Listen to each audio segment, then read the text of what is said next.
Good morning. Today we'll be talking about vaccinations because tomorrow is the World Polio Vaccination Awareness Day. Thank you, Dr. Alero and pharmacist Adekola, for coming on the program. It's a pleasure to have you both with us. Thank you for having us. So, thank you. It's a privilege. Thank you. Can you tell us about vaccinations? We want to talk broadly about vaccinations today. So, because people don't, have a lot of misconceptions and ideas about this and that. But can you just tell us simply what are vaccinations and why do you have them? And also just go into what is the process that we actually go through with getting them as human beings? Dr. Aja, you've asked me to give you a whole lesson on immunology. So basically, in very simple terms, vaccinations are those medical treatments, whether you want to call them medicaments, whether you want to call them drugs, whether you want to call them treatments, but they help our bodies fight dangerous diseases. Long story short. So there are a lot of dangerous diseases for which vaccines have been developed. A lot more that vaccines have not been developed, but let's concentrate on the ones that vaccines have been developed. And vaccines are given literally from birth all the way through to adulthood. So various diseases, of course, we're all very familiar with polio, with COVID, lately with the human papilloma virus, HPV. These are the ones that are the common... Making the news. Making the news, so to speak. We've tried to develop vaccines for even Ebola. Remember Ebola? And so yes. These are the things that now they can either be taken orally, i.e. by mouth, or by various injections, either just under the skin, into the muscle, etc. So there are various, and then of course there are various types of vaccines. There are various times when they should be given. So it's a whole lesson, and we don't have a lot of time. But basically, they are the very first, they're the most important drug treatments or treatments that our bodies use to fight disease. Okay, so what are the common ones, and what is it that people need to know about? Well, the common ones that everybody... are listening now. Yeah. Yes. The common ones that everybody is used to are the ones that are given to babies from birth. BCG against tuberculosis, the oral polio against the polio vaccine, and the hepatitis B. Then what we call the pentavalent vaccine, which has five vaccines in one, which is delivered once to the child, but it protects against 5 diseases. Remember, there was a diphtheria outbreak recently, protects against tetanus, pertussis, or whooping cough, hepatitis B, and the Haemophilus influenza type B. So that's the pentavalent. Then we have the measles, we have rotavirus, and we have the yellow fever, and vitamin Now, those A. are on the national. These are the ones on the national schedule? Program, the National Program of Immunization Schedule. And that's the one that everybody is used to. And everybody gets this free of charge. Everybody gets this free of charge. However, I'm a public health... Where do they get them from? The primary healthcare sector. The primary healthcare sector, yes. And we find that in Lagos and quite a few other states, there has been very good uptake, response, and whatnot. There are gaps, but we'll come to that, I'm sure, in the course of the program. But then there are other vaccines for adults that we need to also create awareness for. Tetanus toxoid, because a lot of if for women, we are not so worried because when they get pregnant and they go for antenatal care, they get the tetanus toxoid. But we are finding that there are a lot of young men, who are beyond the age of childhood and adolescence, who play football, get cuts on their feet, and are not up to date with tetanus toxoid vaccine. Hepatitis B vaccine, that's where we recommend, is certainly imperative for all healthcare workers to have their hepatitis B vaccine, and certain adults at risk, particularly those who are intravenous drug users. The human papilloma virus that we are just talking about, or cervical cancer, is another one that people should be made aware of to take. And of course, we're still talking about boosters for COVID. We're talking about boosters for influenza. We're talking about rabies vaccine. for people who are at risk, particularly in conflict Who areas. is at risk? Farmers, cattle rearers, cattle herders, people who live in what we call the juxtaposition of rural agrarian society and urban society. You know, I didn't even know that was still a problem, or actually an issue. It is an issue. It is an issue because we still don't have Is polio still an issue? Polio is still an issue. Polio is So I still thought an we issue. We have, eliminated yes, we have. We are fighting to keep our status. We've gotten rid of the wild polio virus 2. We're fighting to make sure we maintain that eradication situation we're in. We've got a situation where, because unfortunately, until it is eradicated worldwide, there's always going to be the danger of recurrence here and there. So, you know, the right now, as we are now, 9th of October was the last update. We remain free of the wild polio virus. The last case recorded in 2016. Okay. However, we still have challenges with what we call the vaccine-derived polio virus. Okay. Yeah. Which is why we introduced. But don't let's. I don't want to go into. I mean, that's what. Don't let's get into technicalities. Yes, because that's what he's here for. Exactly. Yes. So that's where we are. That's where. So we're talking about it from the human perspective. Just last week or so, a couple of weeks ago, we spoke about meningitis, and they said that there's a brand new virus vaccine for meningitis in the country. Can you tell us about that and whether people need to be aware of that and be taking that as well? Yes, because you remember Nigeria is in what we call the meningitis belt that stretches all the way from the west coast of Africa, all the way across the Sahelian region to the extreme east coast of Africa. And we're plumb in the middle of that. And we have these outbreaks of meningitis every year. And every 10 years, we have what we call the mega epidemic. That's, you know, and if you recall, in 2014, I believe it was, we had a huge epidemic and we didn't have the right vaccine. So there's a new one out, the meningitis conjugate A. Again, technicalities I shall leave to my learned colleague, pharmacist Adekola. But yes, it is something that we are finding that we recommend should be given to. Because it's time now for the next mega one, isn't it? I think 2014, yes. This is a 10-year. We're now 2024. Yes. 2014, and now we're now 2024. So you're right. It is, and we have issues because of the conflict in the area. We have issues because of logistical problems with delivering vaccines, breakdown, very weakened health systems. People just not being aware of the need to update this to take their boosters. So all those issues we need to really, really make people aware of. Okay. So and the worst part is that the worst part is that populations at risk for meningitis are adolescents and young adults, not babies. Particularly those going into boarding universities and so on. Boarding house. So I think it's something that a lot of mothers and grandmothers should be aware of. Absolutely. And make sure that fathers and grandfathers. and fathers and grandfathers. And fathers and grandfathers. Very important. Very important. Because I think it's important that people know that they should go and get these vaccinations now, if possible, before they go, because they've just started school again. You know, I think it's key. So, talking about all of these vaccines, you know, one of the things that I am very particularly passionate about is this TB. TB, for me, I'm not really happy with what the TB vaccine has done. I don't believe it's done enough. Why are they not working on getting us better ones? TB, tuberculosis. Yes. Because I'm not sure that there's the problem we have with tuberculosis is that we haven't been able to get effective vaccine coverage. It's the coverage, not the vaccine itself. Not the vaccine itself. If we can get good coverage, the vaccine is still very effective. But you know, culturally, we have an issue because mothers deliver and want to go home immediately. This is a vaccine that should be given at birth.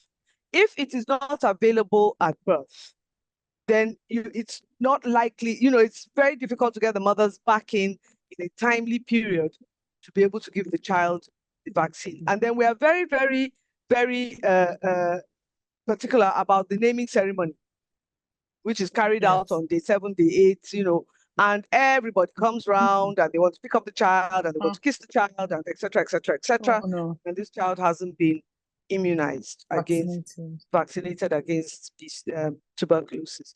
So therein, because, and again, we must mention that it comes to a logistical issue, the sense that I think, and I'm sure Pharm Adekola will be able to give us more insight into this. Right now, what we have is a lot of high dose vials, 80 dose vials. Then you get 4 children come to the clinic.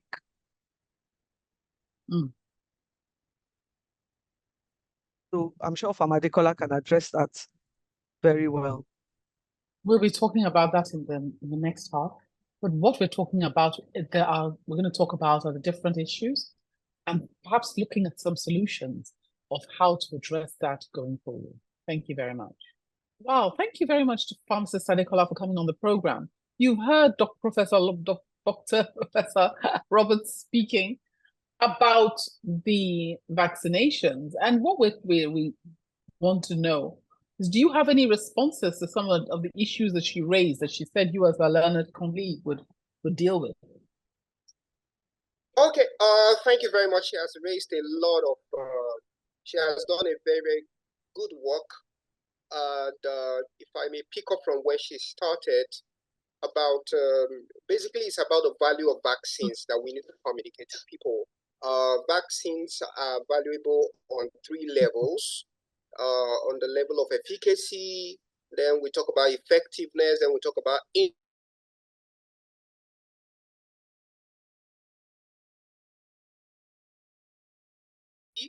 that mimics the way your body normally fights infections. 2 ways your body fights infections. It can be passive or it can be active.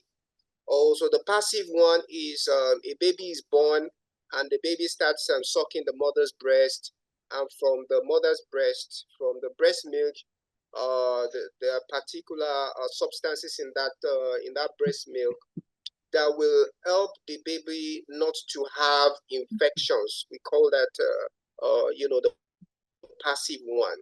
So the baby has not yet developed our own or his own immunity. So that's passive immunity. So he borrows that immunity from the mom for the first few months. Then there's something we call the active immunity. And that's when the body itself fights against diseases. And that's the reason why some vaccines are not given at certain ages, because the body has not developed to be able to fight. So instead of the body fighting against a real virus or a real bacteria, vaccines are, artificial. So they look like the virus, or they might be the weakened type of the virus, or the dead part of the virus, or a shell of the virus, or whatever it is. But when the body sees it, the body fights. So when we talk about efficacy, that means that a baby takes the vaccine and does not have the disease. That's efficacy. When we talk about effectiveness, it means there is an expanded health outcome, which means that not only does the baby not have the rotavirus, for example, but the entire healthcare team is freed from taking care of diarrhea. And, we have more hands taking care of more serious things. So where as a country, our health outcomes are more effective because of vaccines. All right, then we talk about the impact. We are not talking about the disease now or just the health outcomes. We are talking about the ability of vaccines to reduce how much we are spending on treating infections. So if nobody is down with rotavirus, if no baby is getting diarrhea, for example, we now have enough money to be able to tar our roads, to take care of our hospitals, to build schools and so on. So you can see that vaccines are the most valuable and the most cost-effective means of treating or preventing, or rather of dealing with diseases that could have, made the country poorer. So the value of vaccines, you really cannot, take anything away from. Every $1 you invest in vaccines, you get $16 in return.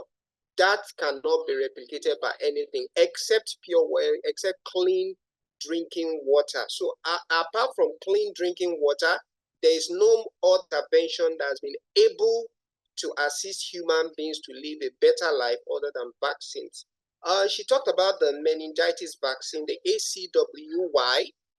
It's not really new, you know.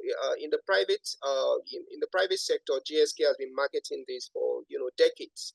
But I'm happy that the Nigerian government is coming up with a vaccine that can take care. There are different strains of, let me call them strains for the benefit of the public. We don't call them strains, but there's the A, there's the C, there's the W, there's the Y. So before now, all we had was the A and the C. But from year to year, just like Prof said, these things change. The patterns and there are variations. So in 2016, what we had in the country, and I think about 1,800 children died or even more because of meningitis. So all we had and all we were prepared for was the A. But unfortunately, it was a C that came, and the country did not have any C vaccine. So as at that time, it was only at the ACWY. And but now what the country is trying to do is to bring in a vaccine that can take care of any kind of strain, any kind of variation that can come in. So she has said other things, but let me just pause at that. Thank you. I can't hear you. You're muted. You're muted. I can't hear you.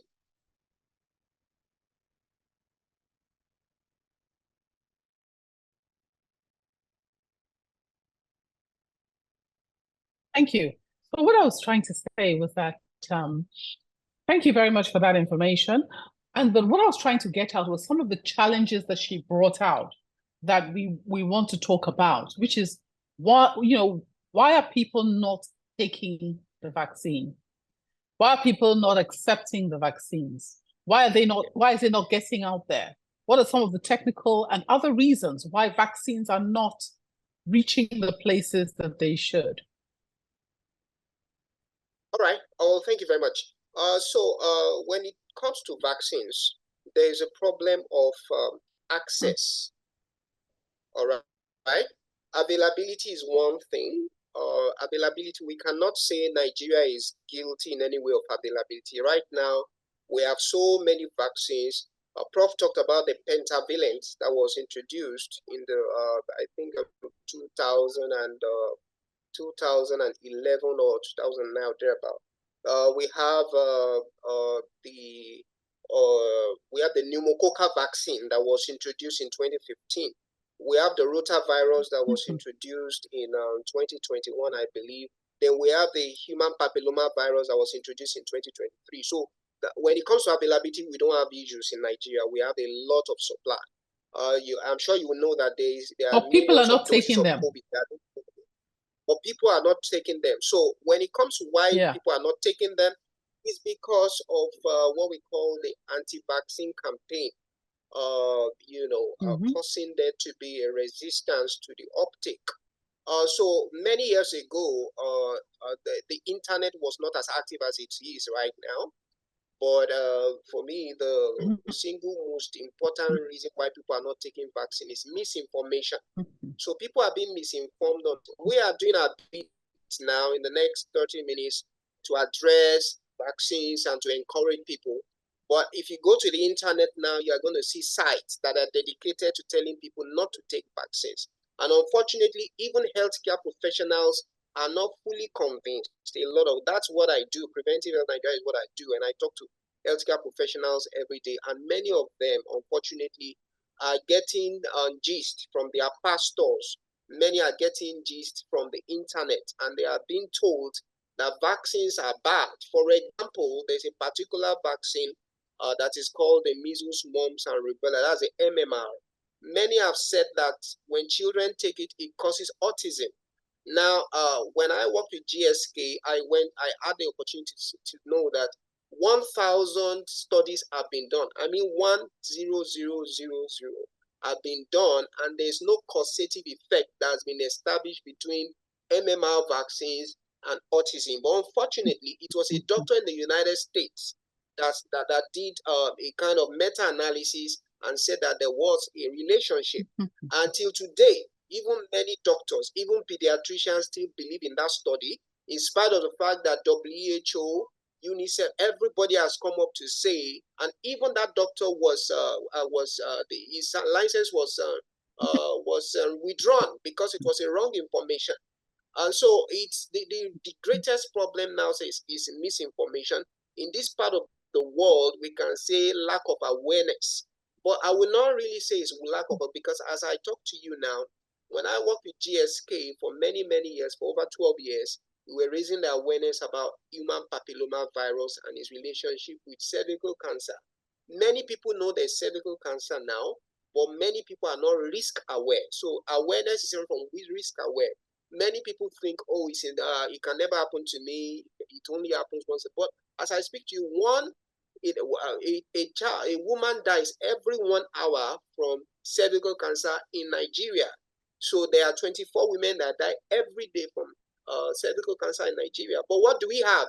When the HPV vaccine was brought in 2023, free of charge, something that's supposed to cost $100 per vial has been brought in now is free of charge. But unfortunately, we have these anti-vaxxers that are busy telling everybody. In fact, I'm sure you must have heard some of them.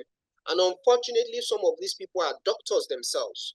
And it's very, very unfortunate when we talk about these things and some people go out there. It's easier for people to believe in wrong news, evil things, than to believe in the good stuff. I can tell you that because of vaccination, 3 million lives are saved every year. And last year was 50 years of the expanded program on immunization was celebrated right here all over the world. 150 million lives have been saved just because of vaccines. You know about the smallpox? If not for vaccines, smallpox will still be here today. You know about polio? Now, the prof told us about the fact that right here in Nigeria, polio has been eradicated as at 2020. So you can imagine all the great and marvelous things that vaccines have been able to do. Because of vaccines, children will not just be saved from dying, they can even go to school and live a better life. Here in Nigeria, a child is 30 times more likely to die than a child in Europe. So if not for vaccines, you can imagine how many lives would have been wiped out. 750,000 disabilities are prevented every year because of vaccines. People don't hear this. All they hear is that somebody took HPV and could not had miscarriage, whereas all these things are false. I was shocked to hear that a pediatrician in Edo State, did a broadcast and was talking about how bad the HPV vaccine. I was really, really shocked because I marketed it for many years and I know the effort I put into it. I know the effort of WHO. I know the effort of all these supranational bodies, Gavi, UNICEF, Bill and Melinda Gates. I know how many billions of dollars are being put in to make sure that we get this vaccine. But unfortunately, misinformation is a very major issue. And we have to start with doctors first, pharmacists, nurses, before we even start talking to the general public. Because unfortunately, when they we are talking to the general public now, and I think they're hearing directly from you, which is great. So let them know that Thank even you. when a doctor tells them that vaccines are bad, the easiest way to know, to get the correct information, is to go to WHO, all right? WHO is not a Nigerian company. It's not an American company. Every single country is represented by WHO. So, right, before WHO can come up with a position, it has been scrutinized by hundreds and hundreds of bodies and professionals. So that is where you can get a very, very accurate information from WHO and UNICEF. Thank you. Thank you very much. Alero, do you have any last words very quickly for our listeners? I think everything that needs to be said has been said. I think the truth of the matter is that myths and misconceptions, people who want to be deceived will continue to be deceived. And people who hold powerful voices in the public will, if they say the wrong thing, they say the wrong thing. We see it in every single sphere of human endeavor. But the important thing is think about yourself, think about your family, think about children, and get accurate information. Thank you. Thank you very much. Thank you for watching. Please like, share, and subscribe for new video updates.